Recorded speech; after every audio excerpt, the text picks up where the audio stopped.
afternoon. Good afternoon. So glad you are here. Welcome to our webinar career series.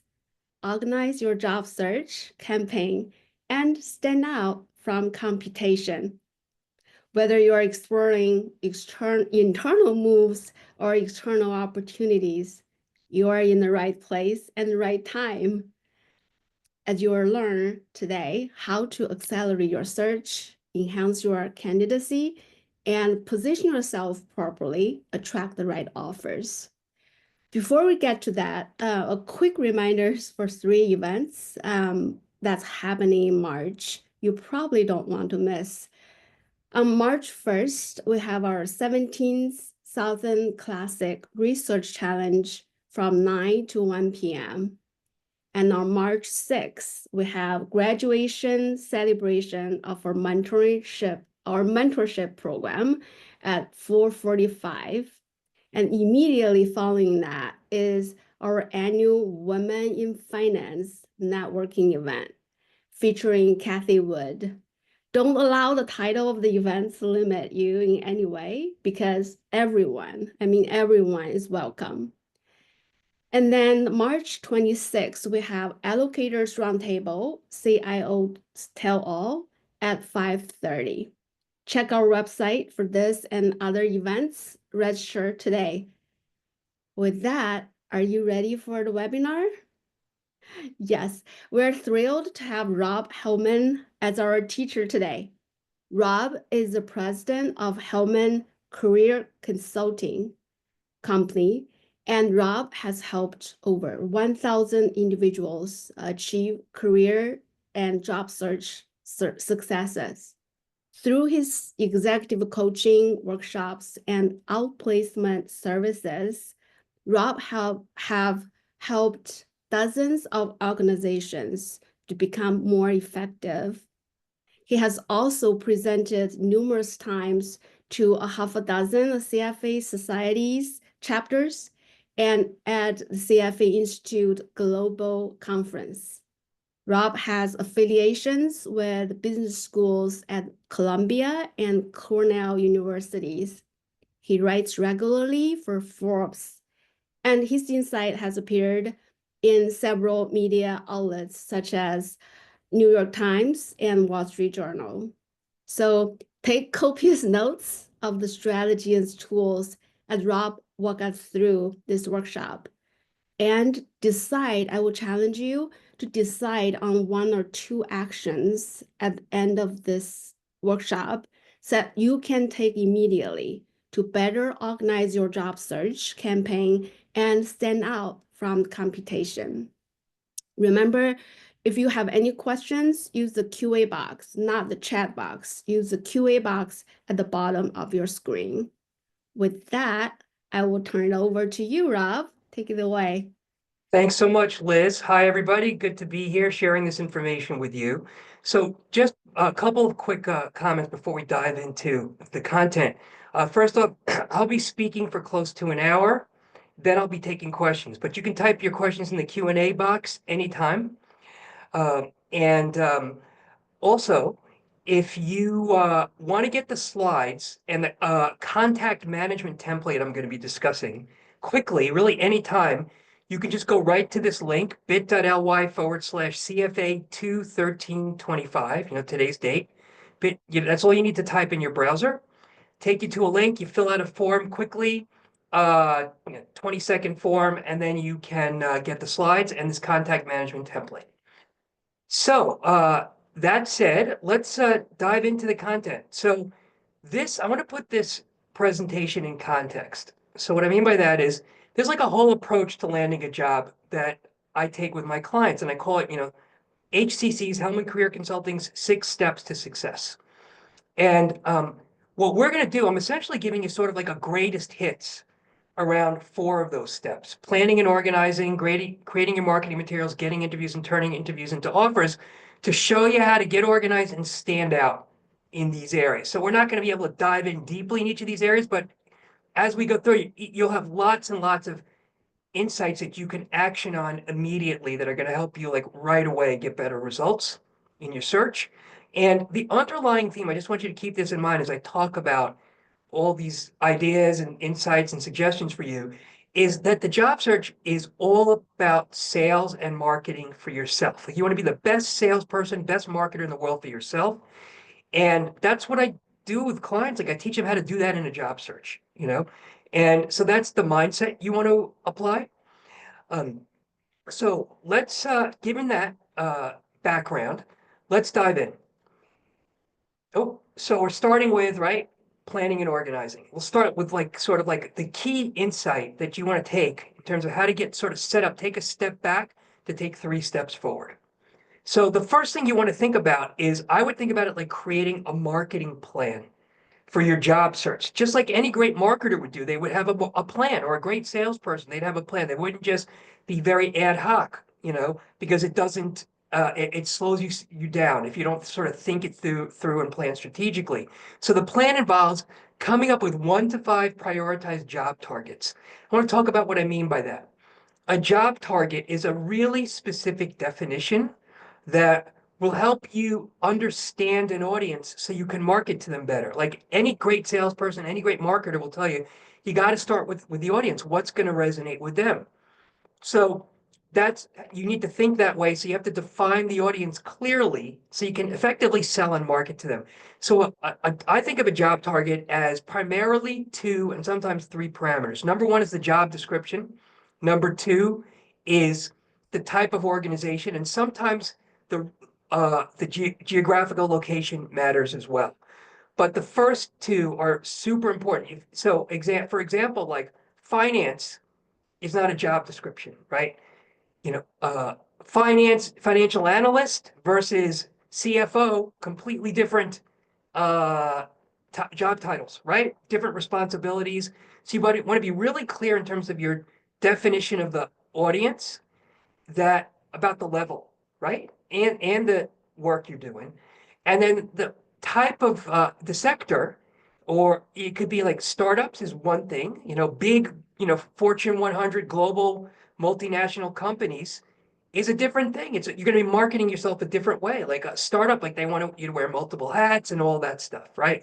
So you want to think about that. Or by industry, industries are looking for different things. So you want to be very clear in your, and I'm going to show you an example in a couple of minutes, right? Of having clear audiences in mind as you create all your marketing materials, your resume, your email, your LinkedIn profile, your cover letters, your pitch, all that stuff. So you come up with your targets, then you list the target organizations. Basically, what this is about is, and if you think about it, this is about a proactive job search where you are not just waiting around for things to come to you, but you're making things happen. That's why you're listing out the target organizations. It's much faster if you're proactive rather than reactive, just like any great salesperson would tell you, right? You just can't wait around for the opportunities to show up, whether it's through the postings or the search firms, right? You got to make things happen. So you come up with the target organizations, and I would challenge you to build relationships and try to get meetings at every one of them. Rank the organizations by priority, like A is your top priority, and then guesstimate the number of potential positions by organization. So that means you want to make sure you're fishing in a sea with a lot of fish. Let's talk about these things a little bit more. So I'm telling you to, you know, prioritize your job search, right? Your job targets. You'd want to prioritize your job targets, because if you have multiple targets, multiple position descriptions, multiple types of organizations or sectors, you don't get to practice selling yourself enough for any one of them. This is where I see clients have long job searches because they're like too scattered in their outreach and they don't practice. And so you really want to get good at selling yourself for these individual audiences. So I'd start, it doesn't mean you can't have more than one job target, but start with one, okay? And then go to the others, okay? And, you know, do just one for the next 3 or 4 weeks and then go to the next one, right? The other thing I just was mentioning in that other slide was how you want to basically look at the potential in your search, right? You want to fish in a sea with a lot of fish, okay? So you'll catch one. So what I mean by potential is potential positions that exist, whether they're open or filled. That's what I mean by potential, okay? So I had a client, for example, who was looking to be like the right hand, like a COO, at a hedge fund. And what we did was we did this analysis, and we saw, and because his job search was taking forever. And we realized he was only targeting, because he was operating in a very sort of remote part of the country, that there were only 13 potential hedge funds in the area he was focusing on. And he realized, and we realized from that point of view, it's going to take 5 years for him to get the job. There's just too few companies, too few positions, because each of those hedge funds only has one COO, only has one right-hand person, right? So he needed to expand his search, and he did that. Geographically, he also did that by the types of roles he's willing to take at hedge funds. He also did that by expanding the types of companies he was targeting. That's how he got more potential. When I say more potential, I'm going to give you a rule of thumb. Think of it as like a KPI. I'll throw out a couple more KPIs as well. 200 potential positions. That's a good rule of thumb. You're targeting enough fish in the sea, right? And now it could be less if you're only targeting 100. Well, it's just going to be a longer search, right? 200, maybe 3 months, 4 months. 100 potential positions, double that. So that's how you want to think about it. So let me give you an example of a marketing plan. And while I think this marketing plan is great for a lot of reasons, there is one thing that isn't great about it. And I want to ask you what that thing is. Okay. And so let's go through it first before I ask you. So what you could see here is, which I think is great, is that my client listed out 4 job targets. So she had her target number 1, this is her top priority, senior investor relations officer, director of hire, mega cap public tech company in the San Francisco Bay Area. And what she did was she said, I'm guessing at Salesforce, there are 2 senior investor relations officers, Alphabet. This is just a guesstimate, right? It could be 3, it could be 1, but it's not 5, it's not none, right? It's just a guesstimate, right? Don't overthink this, okay? And then she prioritized the companies too, A, B, and C. And target 2, same region, San Francisco Bay Area, director of finance pre-IPO startup, listed some companies she wanted to target in this space. She guesstimated at Airbnb, for example, there were probably 5 directors of finance. That was just a guess. It could be 3, it could be 7. It's not 1, it's not 10.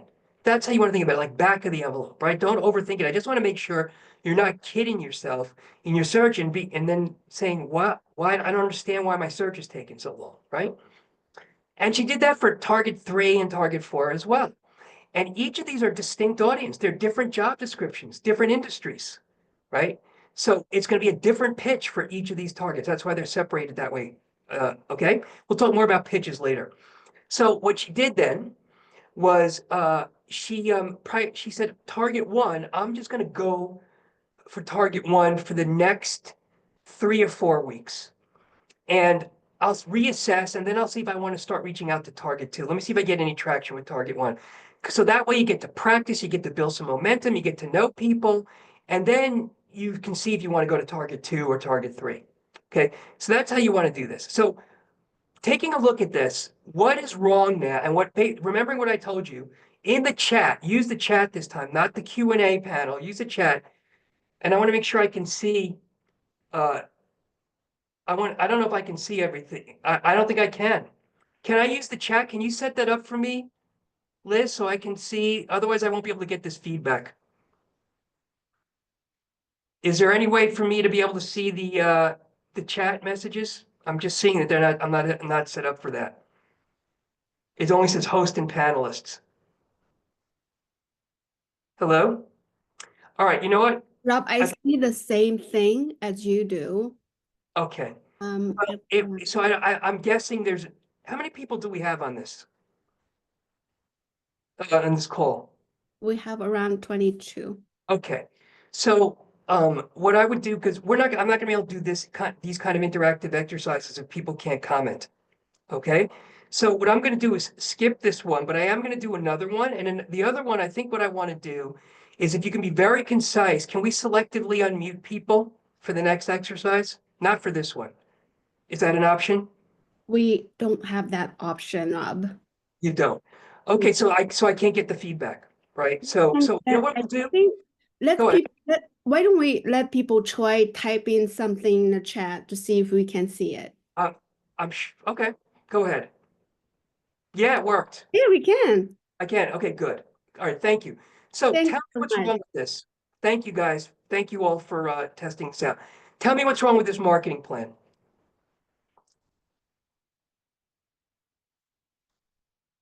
Anybody? Something, type your thoughts in if you can figure it out. Please, I saw your hand, We don't need to but do that. I, Just use the chat. yeah, I Right? Just can't use the chat. you. Please just put in the chat, please. Okay, so somebody wrote to narrow the geographic focus. Okay, so you're thinking that's an issue. Okay, I appreciate the comment. I'm gonna give you my thoughts in a moment about that. Anyone else have any ideas? Like no description of jobs. Okay. Any other thoughts?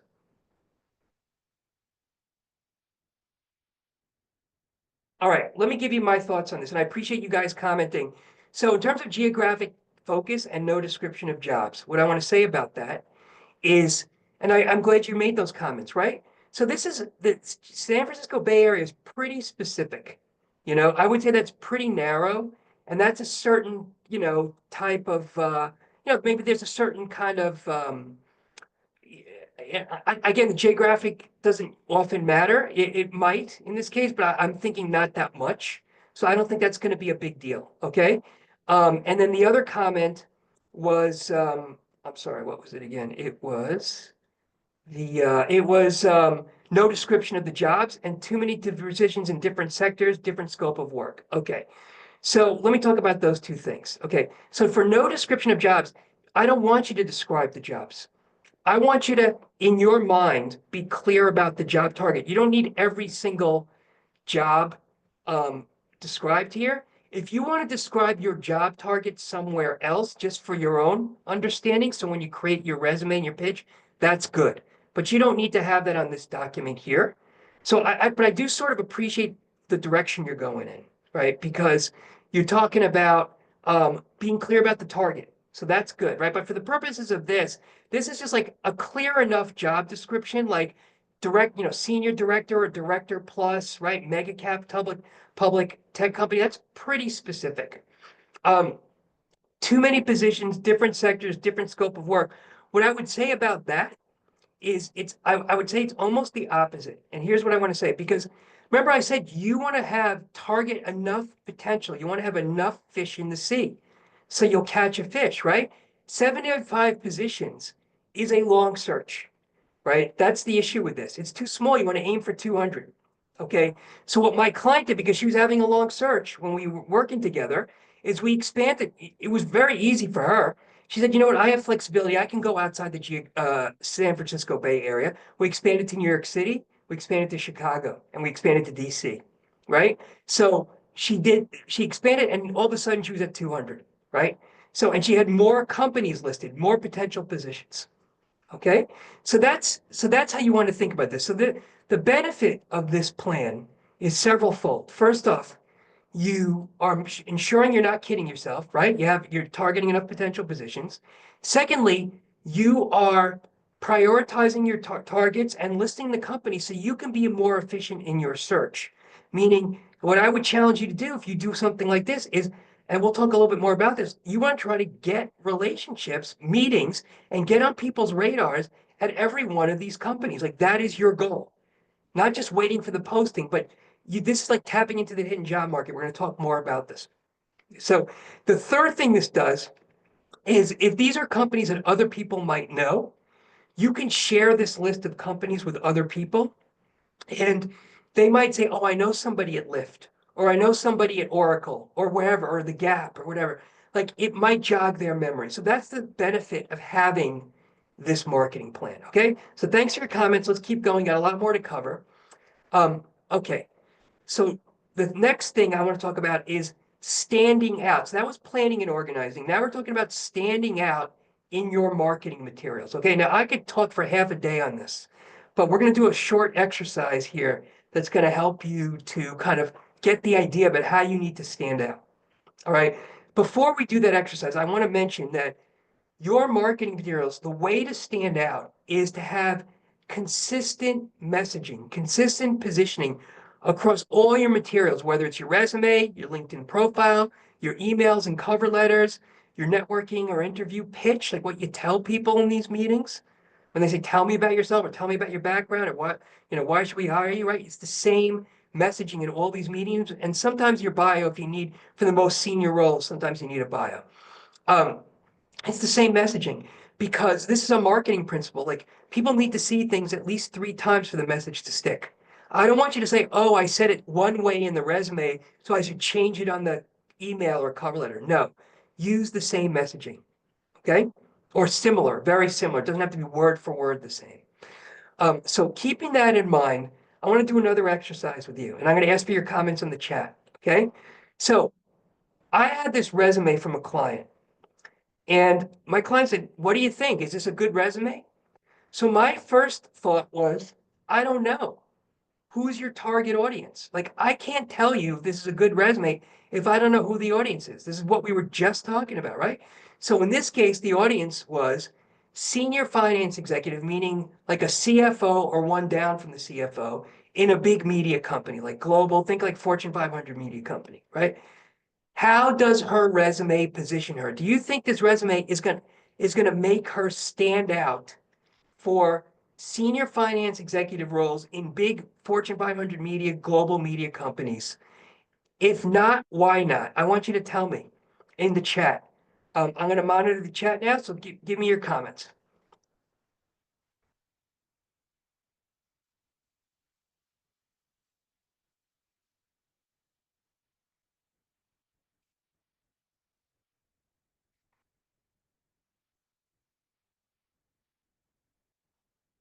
Okay, not focused on leadership. Appreciate that. Other comments?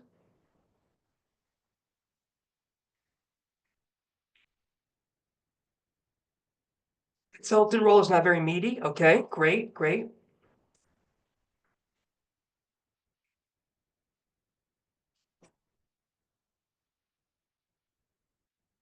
Any other thoughts?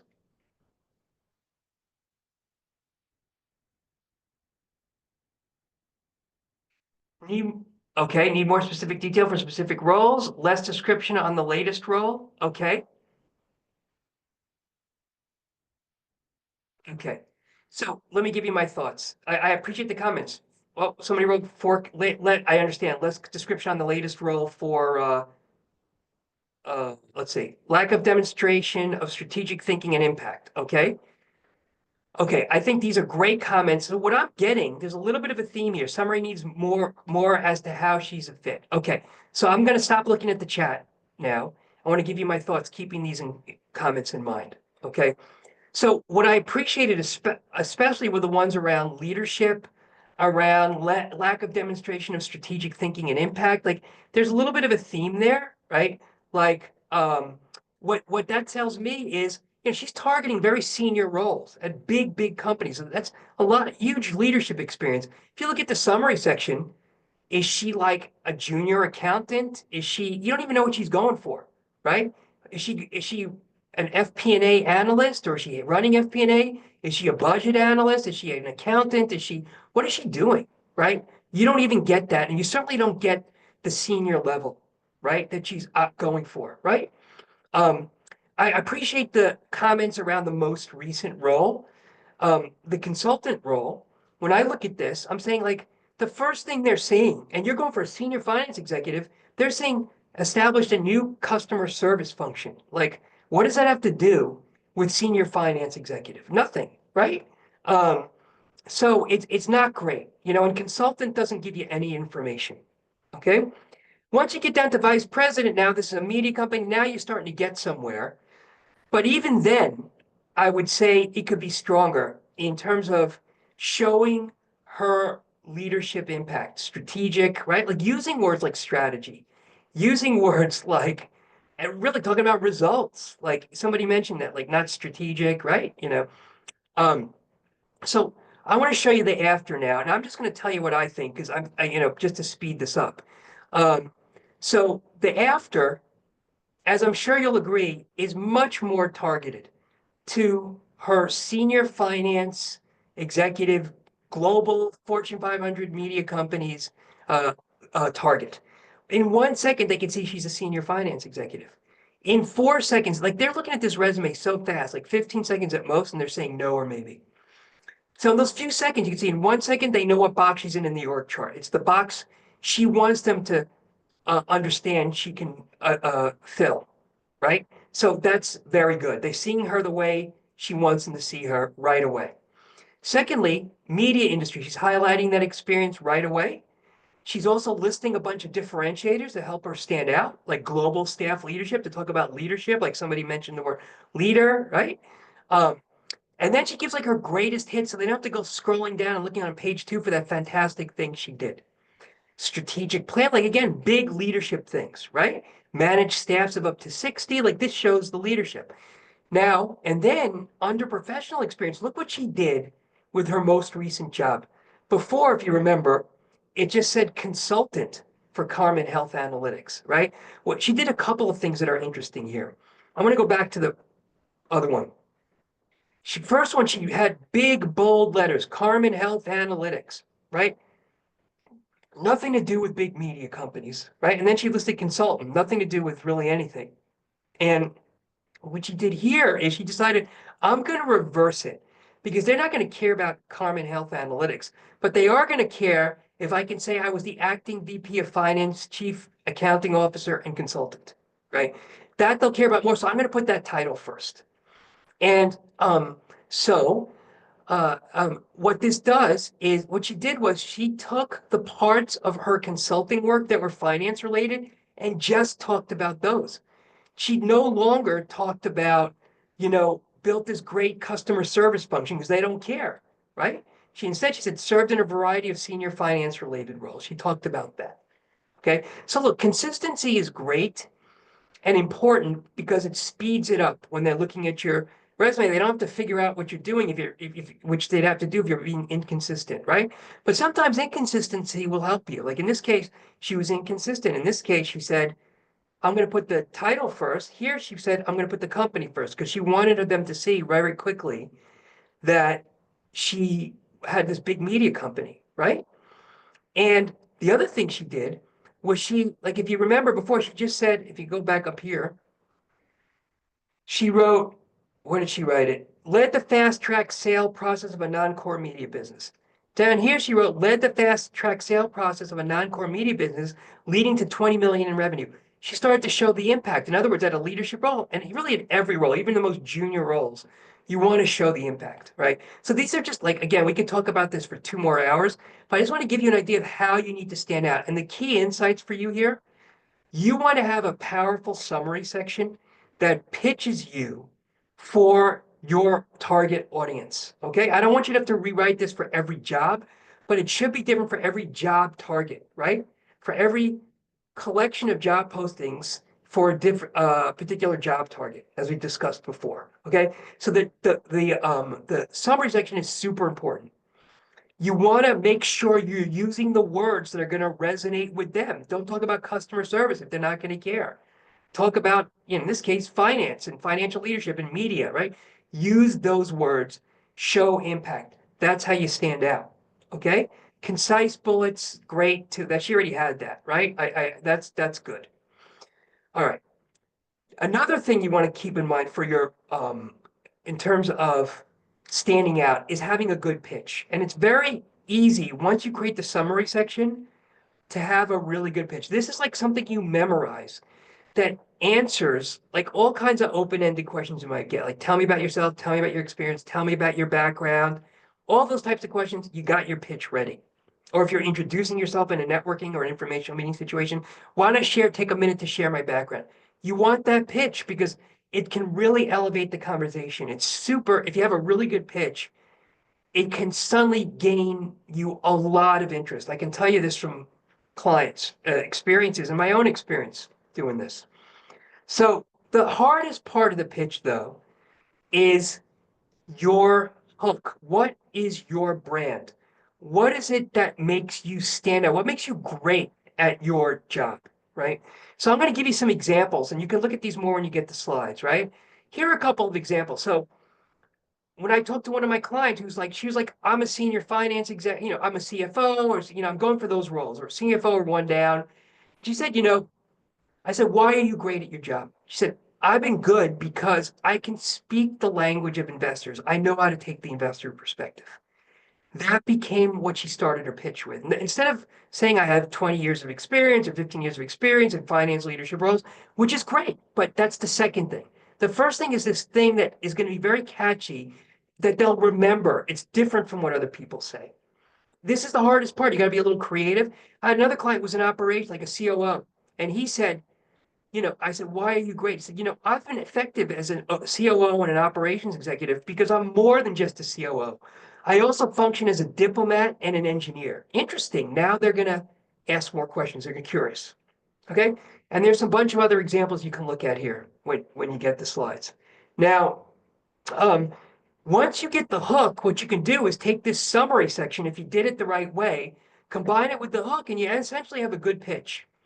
And this pitch should include, in addition to that hook, the box you're in the org chart, so you frame it the right way, so they think of you the way you want them to think of you. List of differentiators, a couple of examples to back it up, and then why you're great, how you're viewed, or something like that, right? A conclusion. Think of it as a conclusion. So I'm going to take a shot at this. I haven't rehearsed this. I'm just going to add a hook to this and just sort of use this summary section from the resume that we were just looking at and paraphrase it and make a great pitch. So I'm going to say something like, sure, I'll tell you, I'm happy to tell you about myself, happy to tell you about my background. So I've been in my 15 plus years as a senior finance executive, including in CFO roles, I've been effective because I know how to speak the language of investors. I can take the investor's perspective. And I've been able to do that successfully much of the time in the media industry, including companies like Viacom, NBC Universal, and HarperCollins. I also I've pretty much done it all in these finance leadership roles, including FP&A leadership, M&A, forecasting, accounting, global staff leadership, and more. Let me just give you a couple of quick examples. So when I was at Viacom, I restructured their business model in Europe, turning around their profit picture from negative 10% to plus 15%. I also reduced costs by as much as 25% while protecting or enhancing revenues. And I also had a key role in closing deals around dozens of mergers and acquisitions. All of them were successful. I'm an expert in all facets of M&A. And I think if you talk to people who know me, they would tell you a big reason I've been effective is because I can motivate a team and engage a team, which has led to very high retention of strong performers and staff development, as well as build the relationships with internal and external stakeholders, like investor relations, but also internal, that have been very able to move the business forward. That's me winging it. Okay, you could do a much better job than me if you practice. Okay, but that's how you do the pitch. Let's move on. There's a lot more to talk about. Let's talk about getting interviews. I want to give you some thoughts about how you can, stand out in the getting interviews process.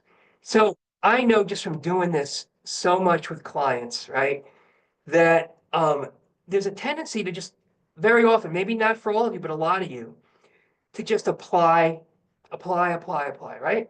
I want you to go way beyond that. I want you to take the active approach to your job search. We already started to talk about this. I don't want you to just be like this guy who's floating around in the ocean, like hoping the currents are going to take him to his island of his dreams, right?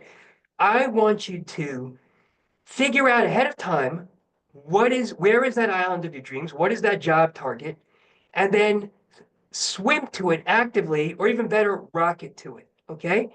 And I'm going to talk to you a little bit about how to do that, because this is how you're going to stand out. If you're just, there are 4 ways of getting interviews. There are the postings, the search firms. There's also cold outreach, like where they don't know you, and networking, getting introductions, right? The postings, everybody's doing it, right?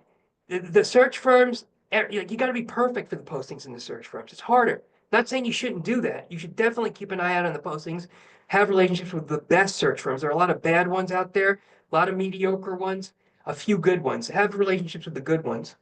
And networking is super important. Even cold outreach can help you a lot. And let me talk a little bit more about this. Like, let's just talk about how the postings combined with cold outreach and or networking can be very effective because if you and the underlying thought here is get set up for the passive search, like set up search alerts on LinkedIn so you get emails when new postings match your criteria, so you don't have to keep looking at the postings on LinkedIn. Get in touch with a couple of search firms and keep in touch with them, get on their radar so when something opens up, they think of you. And then like sort of set it and forget it. Then focus on your network and cold outreach. Okay. So when you think about like postings, just a word on applying, right? Like don't bother unless you match perfectly. Because remember, this is like applicant tracking systems computers that are doing the screening most of the time, or maybe a low-level HR person in very small startups. And they don't know the job. So the chance, and they may get, and I'm serious, it's like when I say like 1,000 applications, like that's from like real feedback that like even for senior roles. I had a client who was telling me how she was talking to HR about one like chief, senior, C-suite role that they got over 1,000 applications for at a mid-sized company, right? So I'm not saying you shouldn't apply, but the chances of you being one of the 10 people they pick out for an interview, even if you match perfectly, are small. And if you're missing a key requirement, don't even bother. It doesn't mean you shouldn't go for the job, but don't bother applying. You should go for the job whether you apply or not, whether you match perfectly or almost perfectly, by reaching out directly, either cold or via your network. So cold outreach, if you write the emails the right way, which is a much longer webinar, like we can really dive into all this, right? You can get a 50% or more response rate.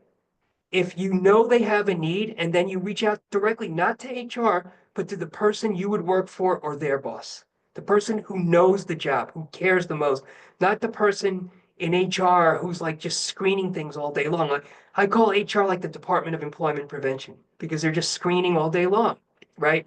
And so try to reach out to the people you would work for or their boss. Okay. So that's how you want to think about, one way of thinking about, getting interviews. Okay. I want to talk a little bit more about the hidden job market, which you access through your network. Okay.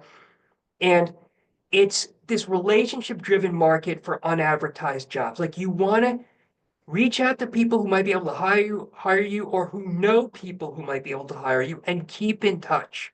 So when something opens up, they think of you. The keeping in touch part is 50% of good networking.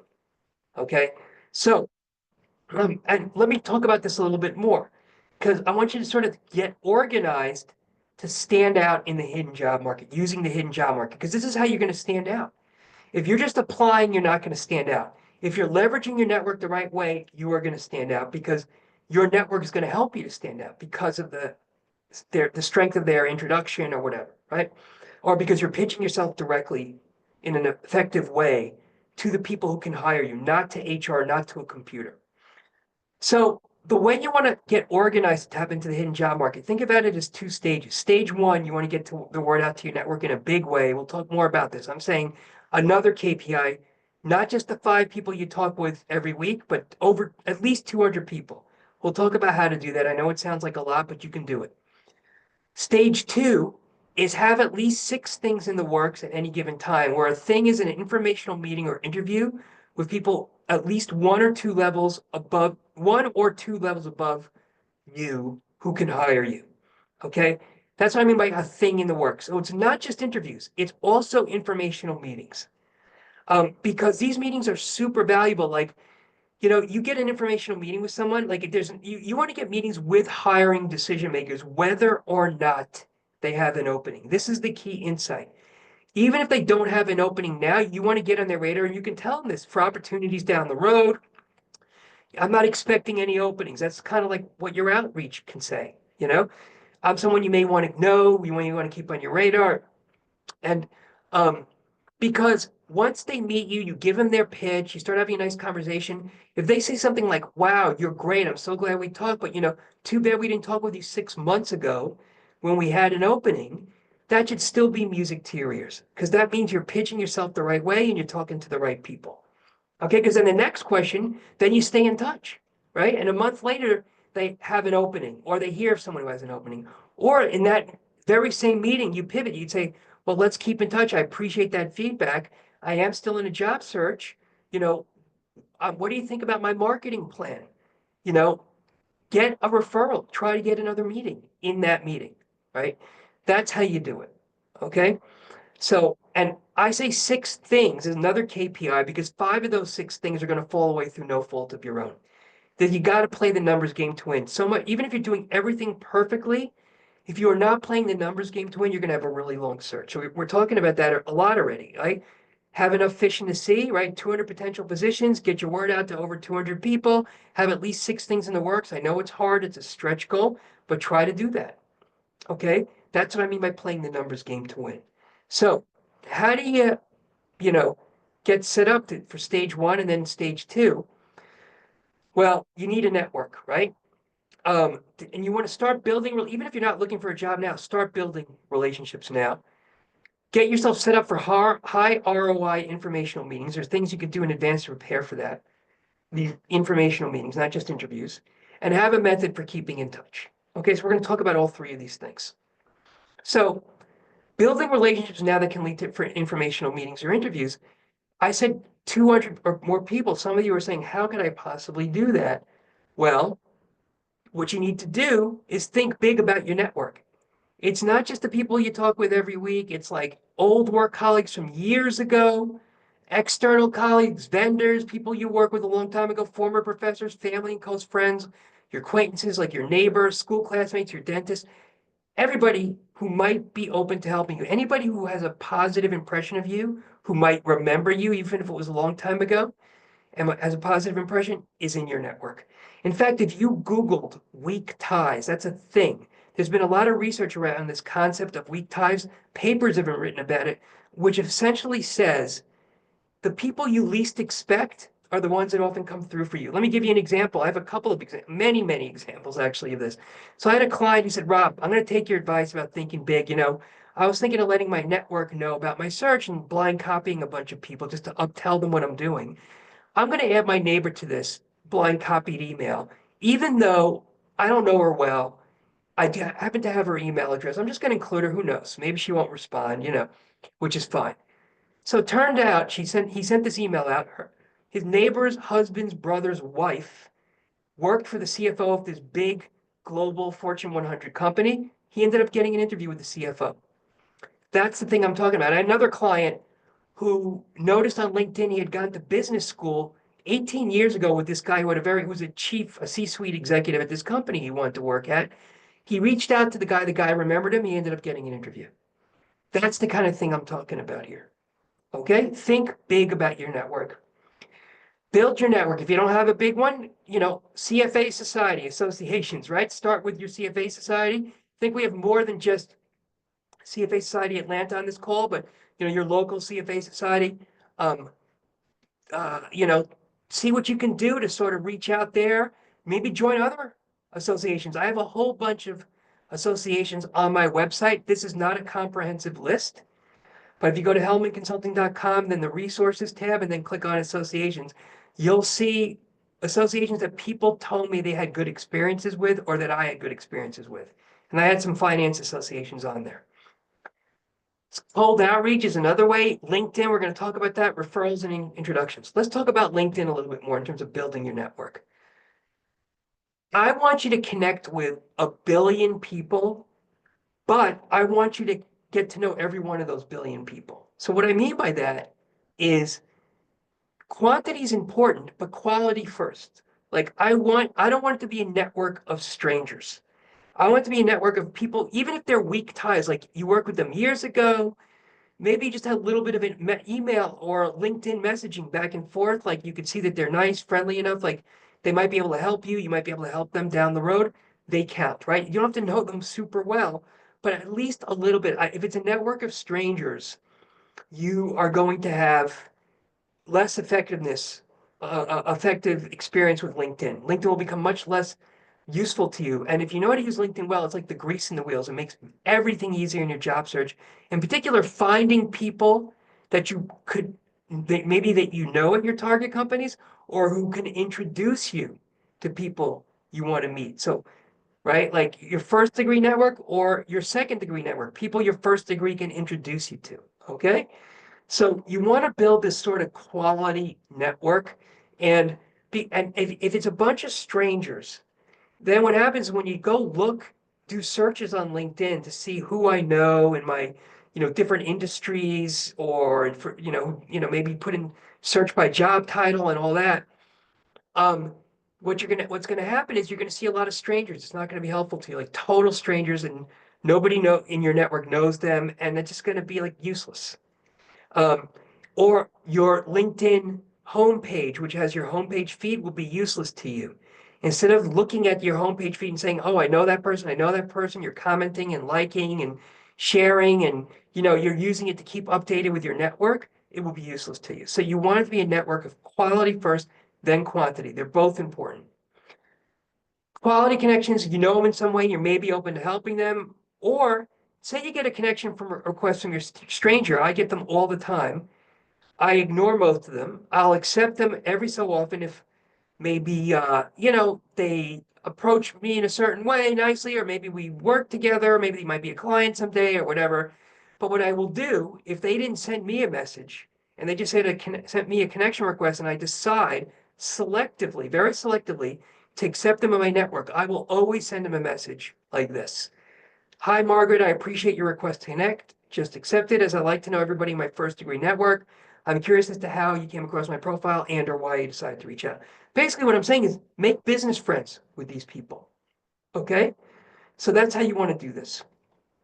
Okay, build your network quickly. There's a feature called People You May Know on LinkedIn that can help you build your your network quickly. The last thing I want to mention is create a marketing plan document for informational meetings. So this is based on a combination of your resume, your job search marketing plan, that spreadsheet, that thing we were talking about earlier, where you list the companies, right? And some other things like about what you're going for to make it easy for your network to help you. That's what this is about. And bring this document or get ready to email it before or during informational meetings with people who might know other people. Because the value of this is they see the names of the companies and it will jog their memory. If you just say fund management, they might not think of anybody. If you say Alliance Bernstein, like, oh, I know somebody at Alliance Bernstein, or I know someone at Pershing or wherever. Okay. So that's how you want to think about this. So this is like an example from a deputy general counsel, but you can see what they did. You can make your own version of this. Keeping in touch, as I said, is 50% of good networking. You need a good contact management system. You need a lot of clients, a spreadsheet works as long as it has the fields next action and date of next action next to every single person in that spreadsheet. Remember, there are going to be at least 200 names in that spreadsheet if you're taking my advice. And because you need to keep in touch with everybody. So that's what this is about. Otherwise, they don't belong in that spreadsheet. If you want to get something more fancy, like maybe you have Salesforce, like this is like sales, right? Salesforce, you can use that. There are all kinds of inexpensive CRMs. I'm not an expert here, but you can Google inexpensive CRMs or just use a spreadsheet. In fact, I will give you an example of a contact management spreadsheet that has helped a lot of clients that you can change to make your own, right? Again, you can get that for those of you who came late, clicking on this or going to this link at any time, bit.ly/CFA21325. You'll get the slides with all these examples and this contact management template/spreadsheet that you can make your own. Okay, so let's keep going. And then the last thing I would say is you want to keep in a job search, at least every 6 weeks, you want to keep in touch with people because I don't want them to forget about you when something opens up. Okay. Yeah. And it's very easy to do this. You can provide additional thoughts or send them a link to an article they'd be interested in. But if you don't have these additional thoughts or an article, just update them on your progress. Don't ask them like, have you heard of anything? You don't need to do that. That's not going to help you. It'll only make you sound insecure. Just friendly hello and update, good enough. And they'll be happy to hear from you and it'll remind them you're around. Okay. The last thing, turning interviews into offers. Again, I could talk for 2 hours or more on this subject. I want to give you sort of the key things you want to keep in mind to stand out, right? Because that's what we're talking about in an interview. There are many, many things you can do, but I'm giving you sort of the greatest hits, maybe the most important things you can do in an interview to stand out is number one, have a great pitch. We already talked about this, the 2-minute interview pitch. You need this pitch, okay? The second thing you want to do is there's really three big things, right? The second of the three things is have success stories. You don't need 15 different examples. Three is plenty to show you're not a one-trick pony. And that way you can really practice them and get really good at telling them. If you have 15 different stories, you're not going to get good at telling any one of them. Okay? So, and I would use a storytelling format. I like PAR, problem, action, result, because it organizes your story in a way that makes it more compelling. Like any great movie you saw, any great book you read has those three elements in it. Like the hero had to overcome some big problem, some obstacle, right? The action, the hero's journey, the result, they lived happily ever after. You want to do the same thing with your stories. Okay. And you want to introduce these in your pitch. Remember how when I did the pitch before, I gave a couple examples like turning around the profit situation at Viacom and reducing costs and M&A. Like introduce these stories in your pitch. So they'll say, tell me more about that. And then you tell them the whole story. Take roughly 2 minutes to tell these stories, give or take. If it's a lot shorter or a lot longer, it's going to be less effective. Too much detail, boring. Too little detail, not interesting enough. And look for opportunities to share these stories. I would challenge you in your next interview with every question you get to think, can I use a story here to illustrate the answer? Again, this is something we would talk ordinarily a lot more about if we had more time. But I want to just introduce the idea for you that I'm going to tell you in your next interview, if you don't get a success story heard, you're not doing as well as you could in the interview, because as human beings, we're wired to remember the imagery in these stories. It's just how our brains work. It's like how we evolved. So you're going to stand out if you can get a really compelling story that's going to resonate with them, that shows how good you are, that gets them to visualize you in the job they're hiring for. Okay? And when I say a resonant story, I want the story to be dramatic, engaging, important, even emotional. Make it a big deal. Talk about the bottom line. Like, let me give you an example. Okay? So I had a client who, she was like in this, she was an analyst, business analyst in this big global financial services firm that had bought like a portfolio of accounts. And the portfolio of accounts was doing poorly. And everybody was upset. The senior leadership was upset, said, wow, this is like a big loss. I think we should just try to sell this portfolio, cut our losses. We're going to have to like maybe not pay out bonuses. We might have to lay off people. Like this is like the situation. It was a big deal. When my client first told the story, she said, let me give you an example of what I did. I did this analysis on this portfolio, poorly performing, poorly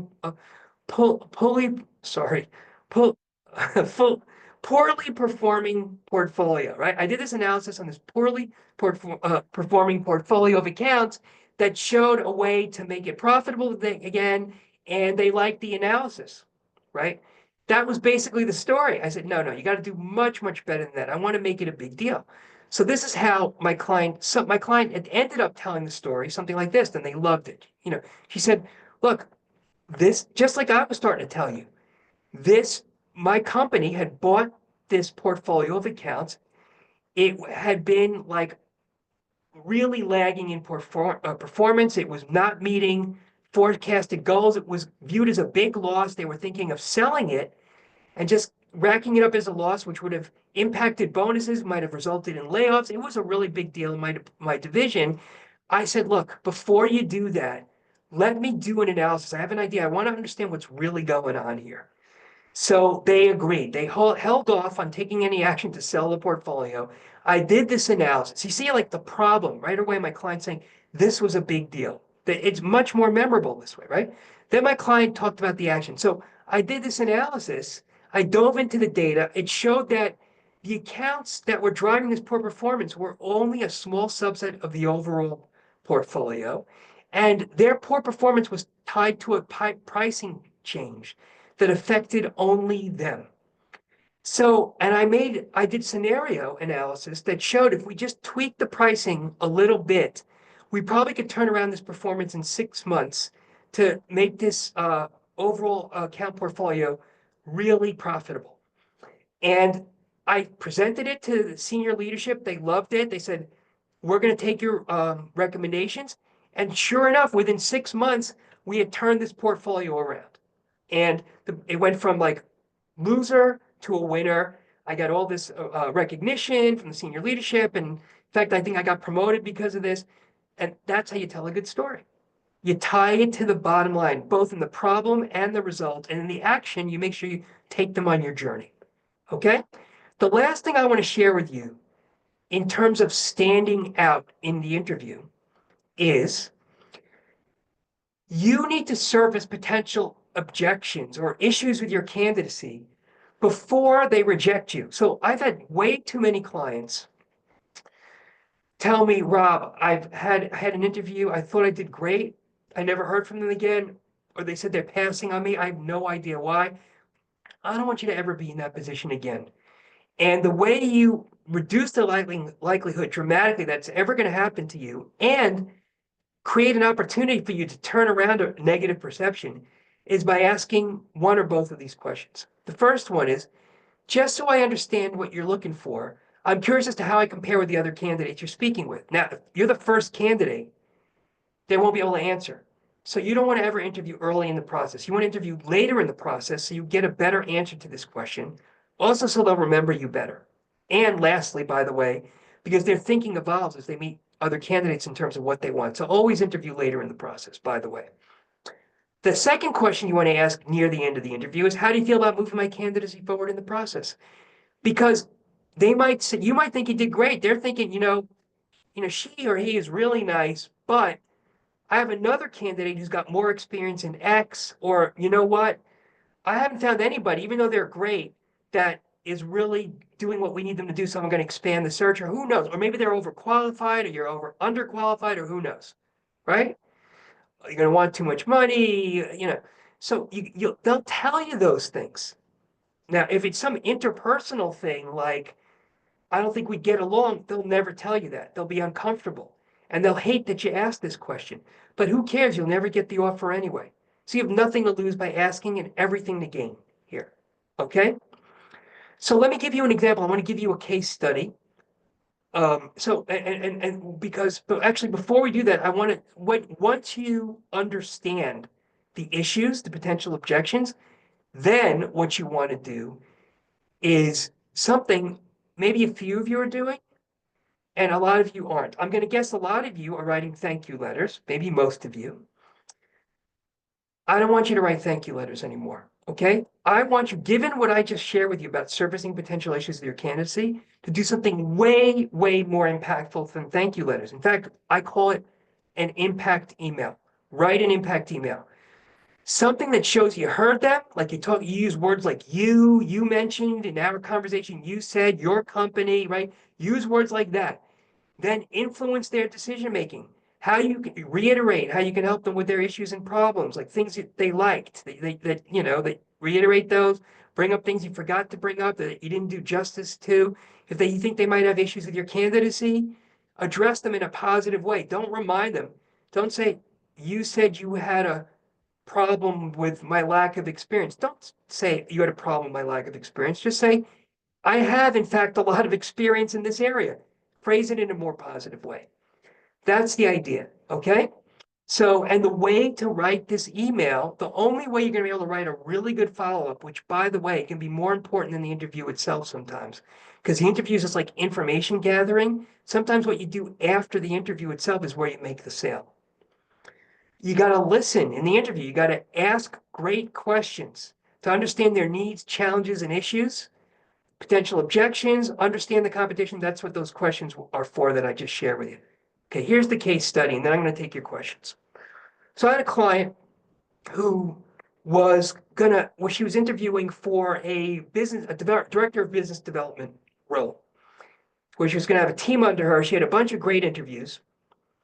And then she was passed on to the number 2 person in the company, the executive vice president, had another great conversation with the EVP. At the end of the interview, she said, "How do you feel about moving my candidacy forward?" Just like one of those questions I share with you. He said, "I'm not going to move you forward." What? She was shocked, right? Like, what? I just thought we had a great conversation. I had all these other great conversations with your team. He said, "Yeah, I know that. But your predecessor had a lot of great experience in the analytics area that you don't have, which was very, very important to him being effective in the role. I'm not seeing that in your background. So I'm just concerned you're not going to be up to the job." She had no idea that this was an issue. Now she knew. She didn't even have a response. She just said, "I'll address it." What she did then was she wrote a fantastic, we wrote it together, follow-up impact email where she talked, you can read this on your own when you get the slides, okay? She talked about how great her analytics skills were, but then what she did, you can see how this is so much more than a thank you note. She said, in the last paragraph, "If you are amenable, I propose that I analyze some of the department's spreadsheets containing sales data, and I'll present my findings to you. Happy to sign any confidentiality agreement, whatever." She sent this email. A week later, the guy responded. She thought that he was not interested, but a week later he responded. He said, "Okay, here." Sent her a spreadsheet attached to the email. She analyzed the heck out of the spreadsheet, sent her the analysis results like 3 days later, and said, "Here are my results. Here are my recommendations based on the data you sent me. I am going to get on your calendar to discuss it," which, by the way, is very important. You don't just want to say, "Here it is. I did this work. Looking forward to your thoughts." They owe you a conversation if you ever do anything like that in an interview process, okay? You get on their calendar to discuss it. So that's what she did. She got in the calendar. They had another great conversation. They talked about the analysis. She said, "How do you feel about moving my candidacy forward?" Now he said, "I feel great about it." How do I compare with the other candidates? Frankly, we have another candidate who's done exactly this job before and you haven't, so we're leaning towards them. Now, oh my gosh, I can't believe it. Are you serious? What'd she do? She wrote another great follow-up impact email. She couldn't argue that she had done the exact same job before, because she hadn't, but she could bring in something that she brought to the table that was her unique competitive advantage that nobody else was going to bring, including this other person she was competing against. That's this email. You can read it when you get the slides. She got the offer, okay? I'll give you one more quick example. This is just you can read it on your own, but this is after they rejected my client Armando. They said, we want someone who has done this exact job. We'll be back in touch in the event we want to expand our search, right? They said, "Sorry, we're not interested." He said, "I appreciate your candor, but keep in mind these things." He listed out these bullets. They liked it so much they brought him back in again. They specifically referenced this email. He ended up getting the offer. So these follow-up emails can be super, super important, okay? So I want to end on this. And I want to, in conclusion, I gave you a bunch of things you want to do, you should be doing, right? Including the marketing plan, including for your marketing materials, like making sure your pitch is going to resonate with your target audience. So having a clear job target, right? And using the words that are going to resonate with that audience. That was a big part of what we were talking about, the resume. Having a great pitch based on the summary section of your resume, if you do it the right way, and that hook. Like, these are all things that you should be doing, okay? Building your network, right? Thinking about weak ties as you build your network, like the people you least expect. Having a great contact management system so you keep in touch with people. That's something you should be doing, right? Focusing on keeping in touch. When you go to an interview, have at least one story of your fantastic success stories, of your 3 fantastic success stories heard in every interview. Find an opportunity to get it in. What's your greatest strengths? Oh, my greatest strength is X. Why don't I give you an example? right? Get that story heard. Ask those questions to surface objections in the interview and write a great follow-up impact email, okay? And throughout, make sure you highlight your competitive differentiator, right? As Steve Martin says, be so good they can't ignore you. So that's that. Let's take questions. If you want to get the slides again, bit.ly/CFA21325. Fill out the form, 20 seconds. You'll be on my mailing list for occasional once a month career tips. It's very infrequent, always useful from what my recipients tell me. Uh, and here's my email address if you need it, if you want to reach out to me. And let's go through the questions and use the Q&A feature of Zoom to type your questions in. Awesome. Rob, that was awesome. Great. I have several distinctions already, but I would first have our first question we had now. Is it proper to send a call request to someone who we connected and had a call 2 years ago? Okay, so you're right. I think the question is, just make sure I got it right, Liz, that you met with this person 2 years ago, you had a call with them, and now you want to reach out to them to have another call. Yeah, it's a Is proper. that okay? First of all, what is proper is to absolutely reach out to those people again. Recontacting people is like the low-hanging fruit, okay? How you reach out to them is the question. Like call requests? Well, maybe, but what I want you to do when you send these emails to these people saying, you should send them an email first. Say, look, hope you remember me, or I don't know what your exact situation is, right? We'd have to talk, but if it's that, like, hope you remember me, maybe forward your last email exchange. We had a good conversation a couple of years ago. I'm back in the market. Give them a good pitch as a reminder, like take an excerpt of that summary section. Remember, I told you it's the same messaging over and over in all your different touch points. Take an excerpt of that summary section, talk about what your job target is, remind them how great you are. I would be grateful for 20 minutes of your time, or if that's what you want, right? Like when you recontact people, you got three options. One is you just let them know what you're doing. Maybe they have suggestions for you. Two, you ask for an introduction because you see they're connected to somebody. And three, you ask for a call or a Zoom, right? Because you want to get their ideas or you want to see if you might be able to work together, right? Those are your three options. Understand which one of those three action items you want for this outreach. Okay, so that's how I would hope I answered your question.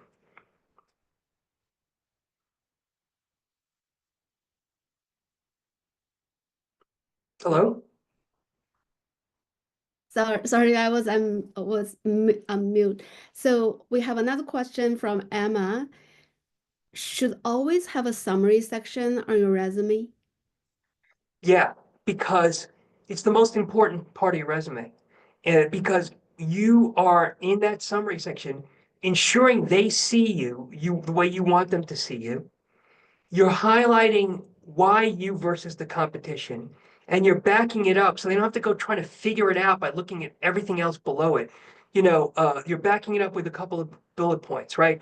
So, like, just think of it like, why do they have executive summaries and like in like research papers or whatever? Like, people don't want to read through the whole thing. Like, just summarize it for them. Give them the best stuff so they'll want to read the rest of the resume.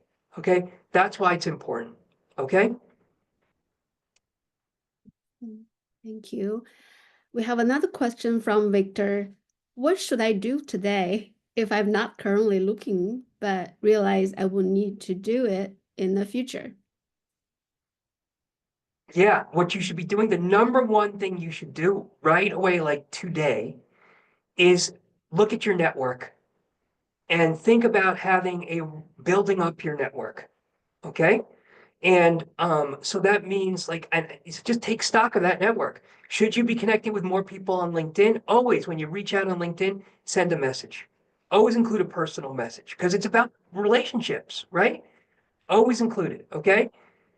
And so I would be thinking about that. I'd be thinking about who who I should be reaching out to right now again, I don't know your situation exactly, right? But if you don't think you need to be looking, if you think you're going to have to look in the next 3 months, maybe you should start reaching out now, you know? If it's a year or more, maybe you can wait a little bit, right? But I would say if you're not in a job search, at least twice a year, you want to keep in touch with people. I'd say quarterly if they're in your field. And if you're in a job search, at least every 6 weeks, as we talked about. Okay, so there may be some people you just want to keep in touch with because they're in your field. Hey, hope things are going well. Things are going well at my company. Just remind them you're out there. You never know what they might um, come up with. So that's maybe the thing I would do now. Also, like get your resume together, right? You never, if you're telling me what should I do now, I'd say get your marketing materials together. Get your LinkedIn profile together in a way that's going to resonate with your target audience. Now, LinkedIn's a little different than a resume because for a few reasons, but there's a lot of overlap, a lot. But one of the main reasons is LinkedIn, you can only have one profile.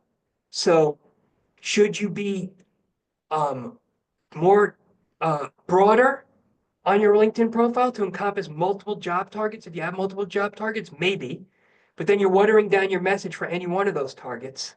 Or should you be very targeted in your profile for one of your targets? Maybe, but then you're eliminating other targets, right?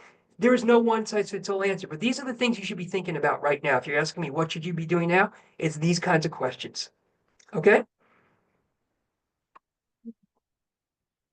Yeah, like you prepare a fertile ground and you want to have the ability to tap into anytime when you needed it. And not only that, you can teach others what Rob taught today and to others, maybe your Yeah, team. and you know what else? Yeah, Liz, and you're just giving me another idea based on what you're saying that like if you're currently employed, can you steer the work you're getting in a way that will make you more marketable? Right? Like if you're working on stuff that no one's going to care about, that's not great, right? Can you kind of, do you have any ability to change that, right? Uh, so I would be thinking about that too. Keep your skills marketable so you can make a quick move, right? Listen to the gossip. Don't contribute, but listen to the gossip so you can be one step ahead of whatever's going on in your organization. Okay? Yep. Super, thank you. Hopefully that answered your question, Victor. And then we have another one from Tyson. Should you proactively address potential shortcomings in your cover letter, or it is better to wait until later in the hiring process? That's a good question. Well, it implies that there's a one size fits all cover letter. Okay. So, what I would say is I have a couple of thoughts on this. Number one, you want to have a pitch for a given job target. Not, I don't want you to have to rewrite your cover letter completely for every job. Okay. But I want you to have a different sort of pitch for every job target, which we talked about. So maybe the core part of your cover letter is going to be mostly the same, like the core part about why you versus the competition, because it should be the same essential pitch for a whole bunch of different potential job openings.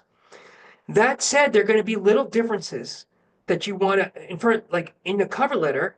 What you can do in a cover letter, you can't do in a resume. You talk about your motivation, right? They only want to know three things. How can you help us? Why do you want to work here? Meaning, are you going to stick around? Are you going to leave in 6 months? And will you fit in? So in the cover letter, you can talk about the second thing in particular, like your motivation. Why them, right? Make them feel good about their job or their company or who they are or whatever. So you can throw that in the cover letter. And that's something you can't do until the job comes up, right? To the posting. You can't do that in advance. And also, you might just tweak the wording a little bit. I don't want you to spend too much time on it, but tweak the wording a little bit in your cover letter to reflect the particular company or the particular opening, right? But the core cover letter message, you can do it anytime. You can start it now, the pitch. It shouldn't change that much for every opening. I hope I answered your question. So we have a Peter follow-up. Would like to repeat the three things. I think I noted them down. One is they want to know how you can help them. And the second is how you can make sure that you will stick around without leaving them in 3 months. And another is to see what the motivation behind you. Let me restate it. How can you help them? Correct. Your motivation is number two. Like you're going to be into it, right? Like, are you motivated? Are you into it? You're going to stick around? Will you fit, right? And that partly can address the third thing, which is will you fit in? That's the third thing. Will you fit in? How can you help me? You know, are you motivated to go the extra mile, right? Why do you want to work here? Which can also sometimes help you address the third thing, which is will you fit in? Because sometimes will you fit in is like, wow, you're older. Are you going to feel comfortable working for somebody a lot younger, right? Like if you show enthusiasm, that's going to help them feel more comfortable that you're going to be in their corner. Show enthusiasm for them, like that you are going to stick around, that you will fit in. That's what that helps with when you talk about the enthusiasm, when you use the enthusiasm. Okay, so For that clarification. And we have another question. Should I send a networking call email with my resume?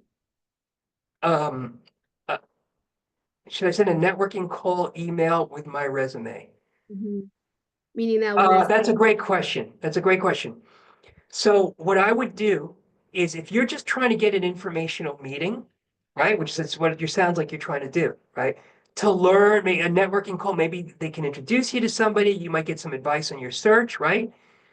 I don't think you should do usually I would say don't include the resume because the resume says, please hire me.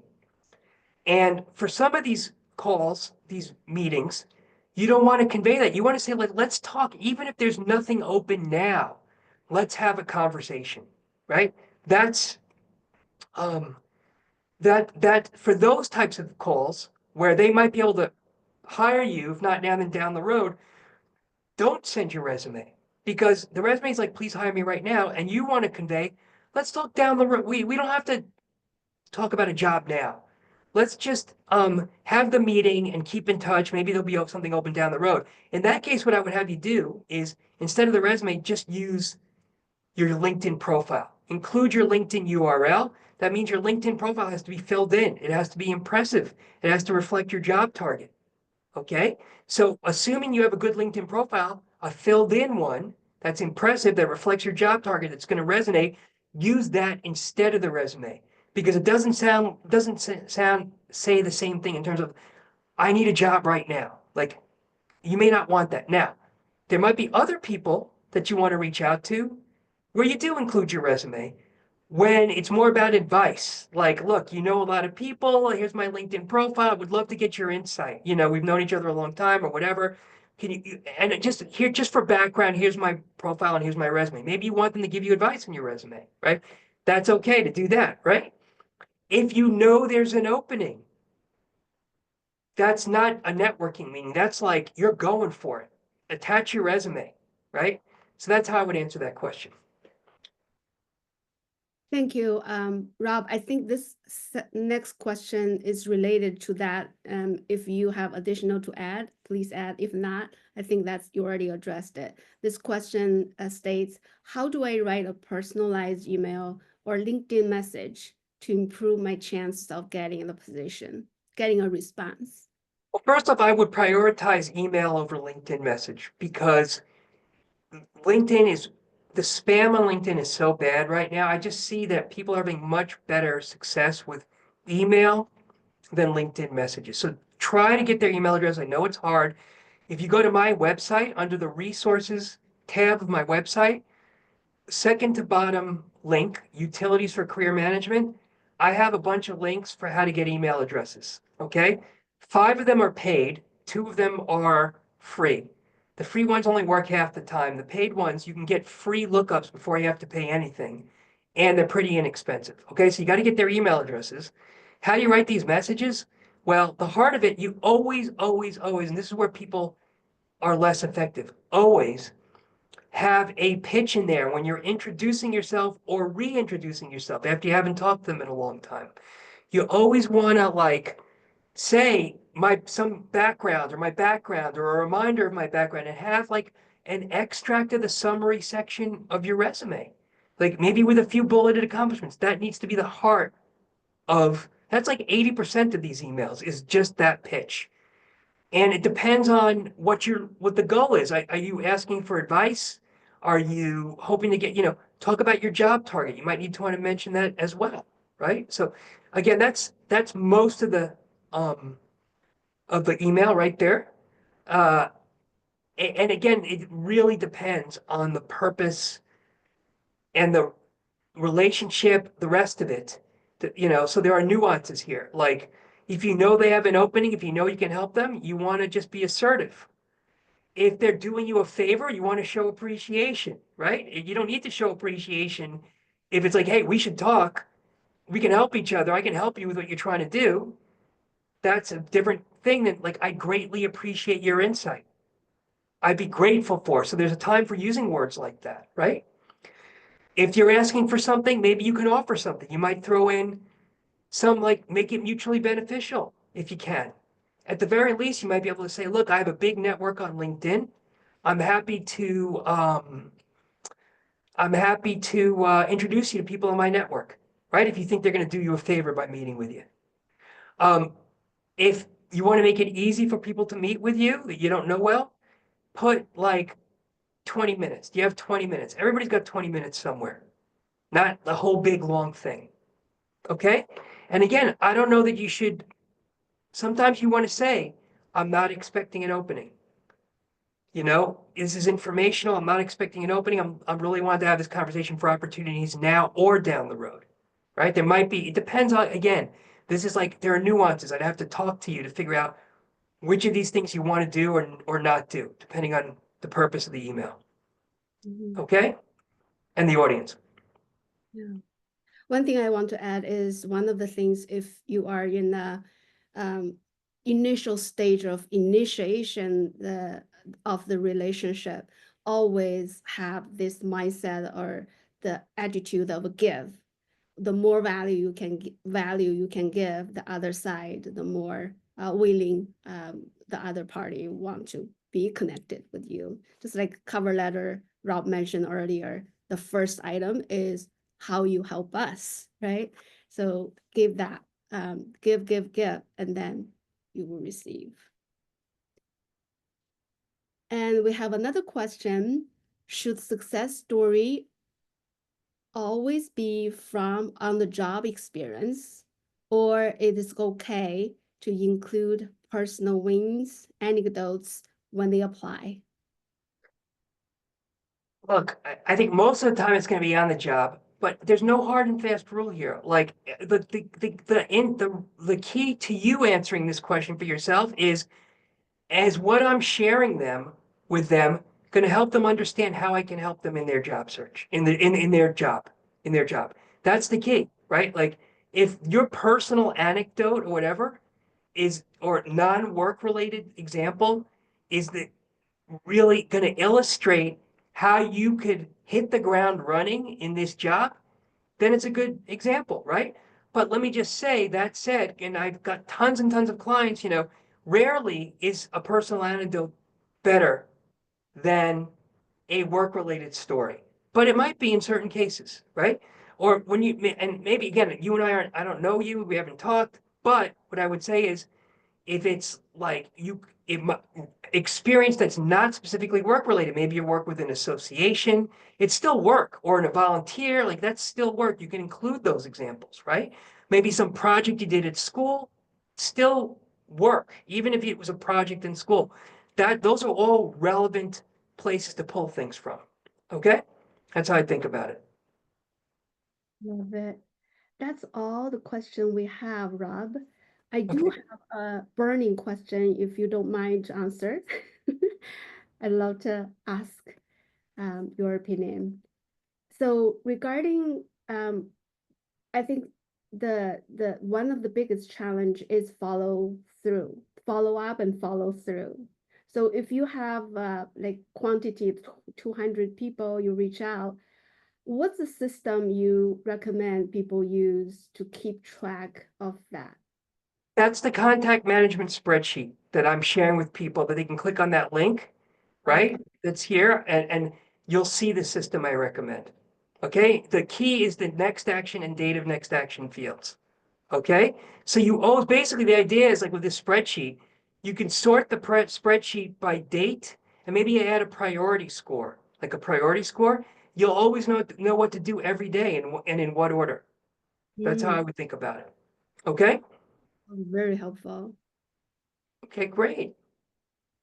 All right, Rob. All Thank you. right. Well, Very yeah. useful. It's very, very useful. I'm sure people some people left at this point. At least you have one or two actions you probably have already decided you can take on immediately, and would love to hear your feedback so we can continue to provide you the high quality program like this and support your career advancement. We'll follow up with surveys, and please let us hear from you. And we will send the replay and the PowerPoint so that you can follow the link that Rob mentioned. Check out his resources and made available to you. Thank you so much today, and we'll be in touch. Have a great Take week. care, everybody. Thanks. It's been great sharing this with you. Good luck. Thank you.